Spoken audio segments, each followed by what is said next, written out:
As a lot of you probably know from a couple of videos I've made in the past, I'm a PlayStation fan. I'm a huge PlayStation fan. Uh, well, my controller's all the way over there, so I can't charge it right now. But I've always been a PlayStation fan. I mean, when I was born, there was a PS1 in the house, and then this is getting a little personal, but my dad eventually married a woman that had a PS2, and so I played PS2 for a long time. I have a PS2 currently. I didn't get on the PS3 train until it was almost way too late, and I've had a PS4 for 3 years now. Um, I am very loyal to the PlayStation brand, but that does not mean that I am just a blind Xbox hater. I have my own personal reasons for not enjoying the Xbox One. I love the 360 and I love the original Xbox, but the One is something that I really can't get behind. But as time goes on, we understand that this year the PS5 is supposed to be coming out. But that's almost all we know. We don't seem to know when. We don't know too much about its hardware specs. There's a lot of speculation, but we don't know too much about what it actually has, under the hood. And I'm kind of like getting a little bit worried, like by this point in 2013, we had already seen the PS4 and we knew all of its specs. We saw the controller. We've seen some patents for the DualShock 5, and it looks like it's going to be relatively the same as the PS4, or as the DS4, sorry. But it's like, a little bit worried, because as these patents come out, people are just getting a little bit, more concerned, because apparently there was a recent patent that the DS5 is supposed to, monitor your heart rate and sweat levels. But my thing about that is, if it's doing it so that, Resident Evil Online could be like, oh, this many people had a huge spike in their heart rate at this point in the game, that would be cool. But if it's as the report says it's supposed to be, and it is used to dull back the experience so that you're less scared, it's supposed to decrease the intensity, detensify, I guess, of whatever you're going through. I don't like that. Also, what if I'm playing Dragon Ball Fighters 2 and I'm down to my last character and I don't have sparking? My heart rate's gonna go up for a different reason. I think I'm gonna lose, not because I'm scared that something's around that corner. And if I'm getting more scared at Resident Evil, I want you to scale it up. I don't want you to scale it back. I want to continue to be immersed in this terrifying experience I'm having while playing Resident Evil. I don't want my experience to be censored or muted or diluted or dialed back in any sort of way because the game is being effective at scaring me. So Sony, this technology that you're trying to patent for the DS5 can work. It can provide an intelligently crafted experience for gamers, but I do not want you to fuck this up. Do you understand me? I will come to Japan. Probably not right now, but I will come to Japan at some point. Also, we haven't seen what the console looks like at all. We've seen a dev kit, and the dev kit does not look good. At the same time, though, they did patent a brand new cooling system for the PS5, so they're probably trying to figure out some way to incorporate that into the main console's design without getting in the way of the console being able to breathe. Because the thing is, you have to think about, like I said with the Xbox Series X, you have to think about putting this in an entertainment system.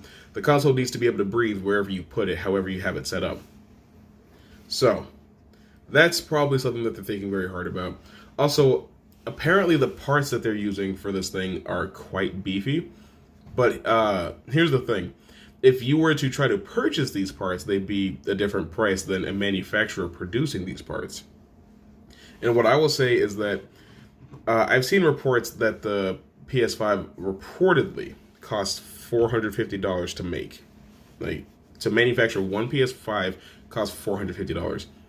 And that because of that, they will likely sell it at $600. Here's why that's not going to happen. First of all, Sony makes plenty of money from game sales, from TV sales, from computer sales, from a lot of other enterprises, even Sony Pictures, stuff like that.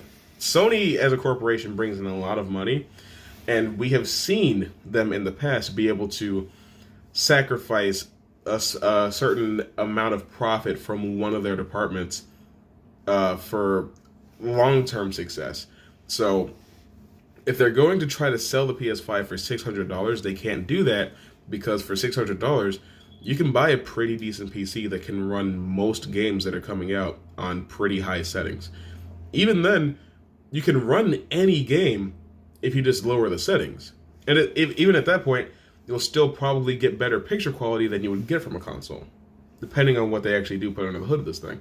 So they'll probably sell it for $500 and take a smaller profit from immediate sales of the PS5. But as the generation goes on over the course of the next 6, 7, 8 years, it will get cheaper to manufacture the PS5, and they will make a greater profit off of it if they continue to sell it at $500. Now, the only way that I could see that strategy going wrong is if Xbox Series X sells for $400, because then Sony will have to take a loss. They'll have to sell the PS5 for maybe $300 if they want to sell more PlayStations than Microsoft can sell Xboxes. But I don't see that happening because Microsoft has had multiple chances to sell cheaper than PS4, but they didn't. Now, the 360 was cheaper than the PS3. The PS3 was quite overpriced at launch. I think it was like $600 when it first launched. And so a lot of people bought the Xbox 360. So Sony has learned, and there's a theory going around that they are waiting for Microsoft to reveal the price tag for the Xbox Series X, which I do believe that. I do think they're waiting on Microsoft to move first so that they know how much they need to sell the PS5 for in order to actually sell it. But still, I'm convinced that they aren't going to sell it for some outrageous price like $600 because then they won't actually be able to move units. There's a lot of people that are brand loyal to PlayStation, and they of course will buy it, but they won't have another 100 million plus units selling console if they don't sell it for a reasonable price. The PS4 at $400 is honestly perfect. Like, for what you get in this console, I probably would have paid $500 for it. I don't know, but still, $400 was a really good place to put that price. And if more than one version of the PS5 comes out, like the PS4, because there is a Slim and the Pro, then the original base PS5 will, of course, get cheaper over time. Now, the PS4's biggest issue is the cooling, because the fan blows really loud and really hot, depending on what you're playing. And I would enjoy it if the PS5 doesn't have that problem. They're definitely going to try to figure out some sort of way around that. But, as I said, we don't really know. Also, launch titles aren't looking super good. So, what I'm hoping is that, like, The Last of Us and Ghost of Tsushima get a secondary release for the PS5. I want to look up PS5 launch titles real quick.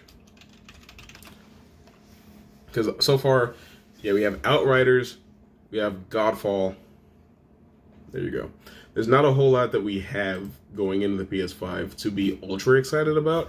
I don't think that this console is going to be a bust or a wash or anything like that, because later on down the line, we do still have, like, maybe Death Stranding 2, God of War 5, Spider-Man 2, maybe The Last of Us 3, maybe Uncharted Lost Legacy 2, I don't know, but all these huge franchises are definitely going to still continue onto the PS5. Maybe there will be another Infamous game. We don't know. But what we do know is that Xbox will have a Forza and a Halo. By the way, Halo Infinite is going to be on PC, so that's how I'm going to play it. I don't want to throw shade at Microsoft right now because they're clearly going through a hard time right now. But still, I am just worried that they won't get a proper takeoff, and we're going to have another situation like the PS3. I think the 360 still overall outsold the PS3, because even though the 360 had the Red Ring of Death issue when it first launched, the PS3 still could not get good enough press surrounding the PS3 for a long time. Because games looked better on the 360, they ran better. Also, people didn't have to pay $600 to get a 360. I think the 360 was $300. That was a really good deal. The 360 was really good. But, I mean, this generation is definitely on a PlayStation. That's undeniable. But there are a lot of factors going into this next generation that make it less clear-cut who was going to take the belt this time. The 9th generation will be very interesting to see. Um, what do you guys think? Do you guys think that, okay, first of all, do you guys think that the PS5 is going to beat the Xbox Series X? If not, let me know why. If so, let me know why. How much do you think the PS5 is going to cost? And what do you think games can we look forward to on it? Also, I have a digital code for John Wick 3. So what you need to do if you want this is you need to go to I'm stupid. You need to go to this website right here, right? Movieredeem.com, and then enter this code RO1KLIV. All right, and whoever gets to that code first, you get a free digital copy of John Wick Chapter 3. I haven't redeemed it, I swear to you. So if you got that code, let me know. That's just a treat to you for watching to the end of this video. I'll see you later.